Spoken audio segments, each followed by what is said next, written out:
ಜೆಡಿಎಸ್ನ ಭದ್ರಕೋಟೆಯಲ್ಲಿ ಕಾಂಗ್ರೆಸ್ನ ಶಕ್ತಿ ಪ್ರದರ್ಶನಕ್ಕೆ ರೆಡಿಯಾಗಿದ್ದಾರೆ. ದೇವೇಗೌಡರ ಅಡ್ಡಾದಲ್ಲಿ ಸಿದ್ದರಾಮಯ್ಯ ಪವರ್ ಶೋ ನಡೆಸೋದಕ್ಕೆ ಸಿದ್ಧತೆ ಆಗಿದೆ. ಜೆಡಿಎಸ್ನ ಭದ್ರಕೋಟೆ, ಅಲ್ಲಿ ಕಾಂಗ್ರೆಸ್ನ ಮೆಗಾ ಶೋ. ಸಿಎಂ ಶಕ್ತಿ ಪ್ರದರ್ಶನಕ್ಕೆ ಸಿದ್ದರಾಮಯ್ಯ ಬೆಂಬಲಿಗರು ಪ್ಲಾನ್ ಮಾಡಿಕೊಂಡಿದ್ದಾರೆ. ಹಾಸನದ ಎಸ್ಎಂ ಕೃಷ್ಣ ನಗರದಲ್ಲಿ ಬೃಹತ್ ಸಮಾವೇಶ ಆಯೋಜನೆ ಆಗ್ತಾ ಇದೆ.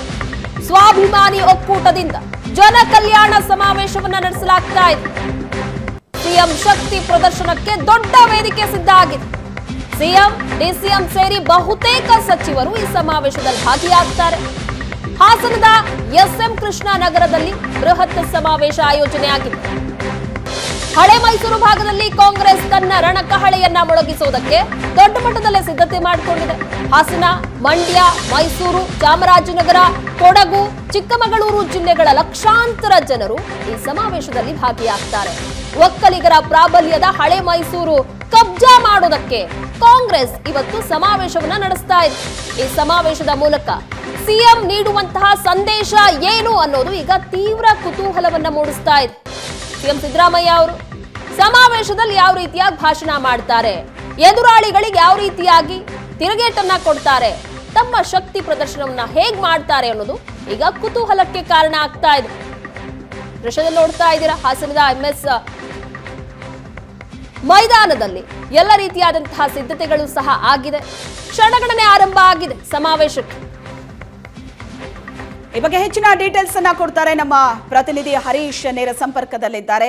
ಹರೀಶ್, ಕಾಂಗ್ರೆಸ್ ನಡೆಸೋದಕ್ಕೆ ಹೊರಟಿರುವಂತಹ ಸಮಾವೇಶ ಹಾಸನದಲ್ಲಿ ಒಂದ್ ಕಡೆ ಜೆಡಿಎಸ್ನ ಭದ್ರಕೋಟೆ, ಇನ್ನೊಂದ್ ಕಡೆ ಹಳೆ ಮೈಸೂರು ಭಾಗದಲ್ಲಿ ಕೈ ಪಾರುಪತ್ಯ ಮೆರೆಯೋದಕ್ಕೆ ಈ ಸಮಾವೇಶ ಅನುಕೂಲವಾಗುತ್ತೆ ಅಂತಲೇ ಹೈಕಮಾಂಡ್ಗೆ ಸಿದ್ದರಾಮಯ್ಯನವರು ಅಂಥದ್ದೊಂದು ಮೆಸೇಜ್ ಅನ್ನ ಕಮ್ಯುನಿಕೇಟ್ ಮಾಡಿದ್ದಾರೆ.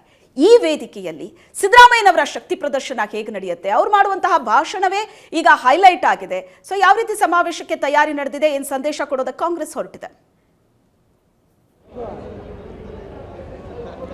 ಶ್ವೇತಾ, ಜೆಡಿಎಸ್ ಭದ್ರಕೋಟೆ ಹಾಸನದಲ್ಲಿ ಕಾಂಗ್ರೆಸ್ ತನ್ನ ರಣಕಾಳೆ ಮೊಳಗಿಸೋದಕ್ಕೆ ಎಲ್ಲ ರೀತಿಯ ಸಿದ್ಧತೆಗಳನ್ನು ಮಾಡಿಕೊಂಡಿದೆ.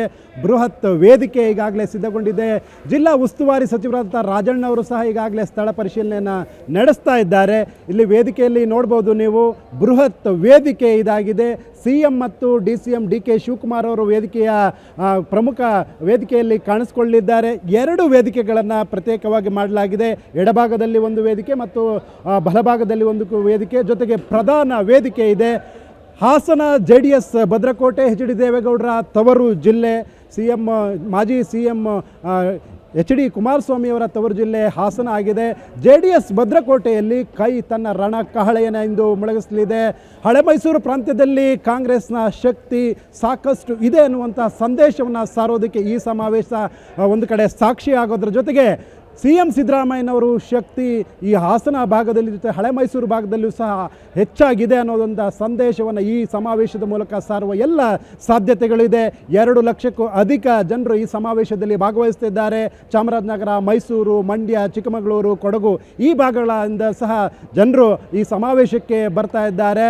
ಸುಮಾರು 12ಕ್ಕೂ ಅಧಿಕ ಸಚಿವ ಸಂಪುಟದ ಬಹುತೇಕ ಸಚಿವರು ಈ ಸಮಾವೇಶದಲ್ಲಿ ಪಾಲ್ಗೊಳ್ಳಿದ್ದಾರೆ. ಈ ಮೂಲಕ ಇಡೀ ಸರ್ಕಾರವೇ ಇಂದು ಹಾಸನದಲ್ಲಿ ಇರುತ್ತೆ ಅಂದರೂ ಸಹ ತಪ್ಪಾಗೋದಿಲ್ಲ. ಜೆಡಿಎಸ್ ಭದ್ರಕೋಟೆಯಲ್ಲಿ ಕೈ ತನ್ನ ಕಹಳೆಯನ್ನು ಮುಳುಗಿಸೋದಕ್ಕೆ ಎಲ್ಲ ರೀತಿಯ ಸರ್ವ ಸನ್ನದ್ಧವಾಗಿದೆ. ಜೆಡಿಎಸ್ ಭದ್ರಕೋಟೆಯಲ್ಲಿ ಕಾಂಗ್ರೆಸ್ ಸಹ ಸಾಕಷ್ಟು ಶಕ್ತಿಯುತವಾಗಿದೆ ಅನ್ನುವ ಸಂದೇಶವನ್ನು ಈ ಒಂದು ವೇದಿಕೆಯ ಮೂಲಕ ಕೊಡುವಂಥ ಎಲ್ಲ ಲಕ್ಷಣಗಳು ಸದ್ಯ ಕಂಡು ಬರ್ತಾ ಇದೆ.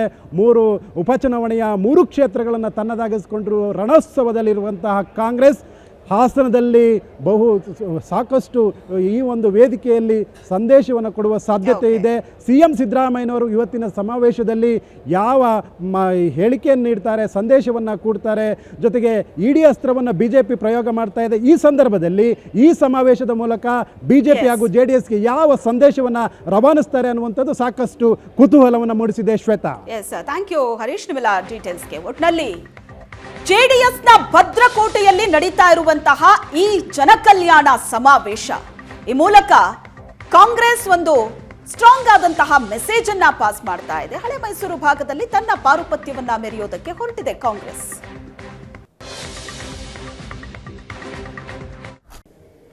ಜೆಡಿಎಸ್ನ ಭದ್ರಕೋಟೆ ಹಾಸನದಲ್ಲಿ ಇಂದು ಕಾಂಗ್ರೆಸ್ನ ಶಕ್ತಿ ಪ್ರದರ್ಶನ ನಡೆಯಲಿದೆ. ಜನಕಲ್ಯಾಣ ಸಮಾವೇಶವನ್ನು ಕಾಂಗ್ರೆಸ್ ನಡೆಸ್ತಾ ಇದೆ. ಆ ಸ್ಥಳದಲ್ಲಿ ನಾವಿದ್ದೇವೆ. ಇದು ಹಾಸನದ SM ಕೃಷ್ಣ ಬಡಾವಣೆಯಲ್ಲಿ ಬೃಹತ್ ವೇದಿಕೆಯನ್ನು ನಿರ್ಮಾಣ ಮಾಡಿರುವಂತಹ ಜಾಗ.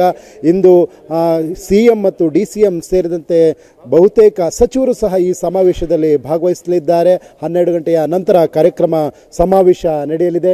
ಸಮಾವೇಶದ ಬೃಹತ್ ವೇದಿಕೆಯನ್ನು ನೀವಿಲ್ಲಿ ನೋಡ್ಬೋದಾಗಿದೆ. ಸಮಾವೇಶದ ಎರಡೂ ಕಡೆಗಳಲ್ಲೂ ಸಹ ಸಿದ್ದರಾಮಯ್ಯ ಹಾಗೂ DK ಶಿವಕುಮಾರ್ ಅವರ ಫೋಟೋಗಳು ಪ್ರಮುಖ ವೇದಿಕೆಯಲ್ಲಿ, ಪ್ರಧಾನ ವೇದಿಕೆಯಲ್ಲಿ ಕಂಡು ಬರ್ತಾ ಇದೆ. ಜೊತೆಗೆ ಅದರ ಕೆಳಭಾಗದಲ್ಲಿ DCM DK ಶಿವಕುಮಾರ್ ಹಾಗೂ CM ಸಿದ್ದರಾಮಯ್ಯ ಕೈಯನ್ನು ಮೇಲಕ್ಕೆ ಎತ್ತಿರುವಂತಹ ಫೋಟೋ ಸಹ ಇಡಲಾಗಿದೆ. ಮೊದಲಿಗೆ ಇದು CM ಸ್ವಾಭಿಮಾನಿ ಸಮಾವೇಶ ಅಂತ ಹೇಳಲಾಗಿತ್ತು.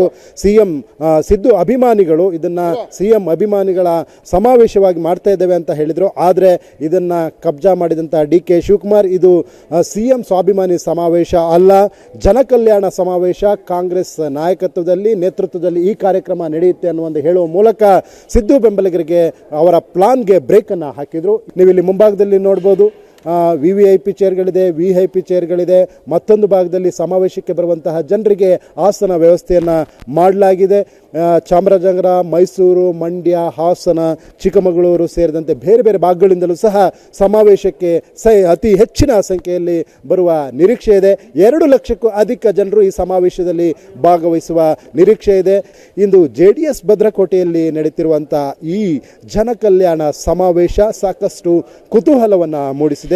ರಾಜ್ಯಕ್ಕೆ ಯಾವ ಸಂದೇಶವನ್ನು ಈ ವೇದಿಕೆಯ ಮೂಲಕ ನೀಡಲಾಗುತ್ತೆ ಅನ್ನುವಂತಹ ಕುತೂಹಲವೂ ಸಹ ಇದೆ. ಇನ್ನು ಮೂಡ ಹಗರಣ ಸೇರಿದಂತೆ ಬೇರೆ ಬೇರೆ ಪ್ರಕರಣಗಳಲ್ಲಿ CM ಅವರ ಸಿಲುಕಿಸುವ ಪ್ರಯತ್ನ ನಡೀತಿತ್ತು. ಈ ಮೂಲಕ, ಈ ವೇದಿಕೆಯ ಮೂಲಕ CM ಜೊತೆ ಲಕ್ಷ ಜನರು CM ಬೆನ್ನಿಗಿದ್ದಾರೆ, ಜೊತೆಗೆ CM ಅನ್ನು ಯಾವುದೇ ಕಾರಣಕ್ಕೆ ಯಾವ ವಿಚಾರದಲ್ಲೂ ಟಚ್ ಮಾಡೋದಕ್ಕೆ ಸಾಧ್ಯ ಇಲ್ಲ ಅನ್ನುವಂತಹ ಸಂದೇಶವನ್ನು ಈ ವೇದಿಕೆಯ ಮೂಲಕ, ಈ ಜನಕಲ್ಯಾಣ ಸಮಾವೇಶದ ಮೂಲಕ ಕೊಡ್ತಾರಾ ಅನ್ನುವಂತಹದ್ದು ಸಹ ಸಾಕಷ್ಟು ಕುತೂಹಲ ಮೂಡಿಸಿದೆ. ಮೊದಲಿಗೆ CM ಅವರ ಶಕ್ತಿ, ಸಿದ್ದರಾಮಯ್ಯನವರ ಶಕ್ತಿ ಪ್ರದರ್ಶನ ವೇದಿಕೆಯಾಗಿತ್ತು. ಆದರೆ ಈಗ ಕಾಂಗ್ರೆಸ್ ಹಾಗೂ ಸ್ವಾಭಿಮಾನಿ ಒಕ್ಕೂಟಗಳ ಜಂಟಿ ಆಶ್ರಯದಲ್ಲಿ ಜನಕಲ್ಯಾಣ ಸಮಾವೇಶ ನಡೀತಾ ಇದೆ. DCM DK ಶಿವಕುಮಾರ್ ಸಹ ಈ ಒಂದು ಕಾರ್ಯಕ್ರಮದಲ್ಲಿ ಭಾಗವಹಿಸಲಿದ್ದಾರೆ. DK ಶಿವಕುಮಾರ್ ಅಭಿಮಾನಿಗಳು ಸಹ ಬರ್ತಾರೆ.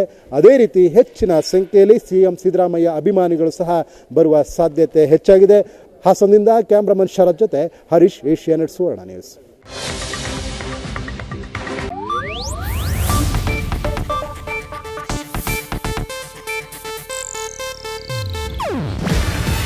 ಇದು ಏಷ್ಯಾನೆಟ್ ನ್ಯೂಸ್ ನೆಟ್ವರ್ಕ್ ಪ್ರಸ್ತುತಿ.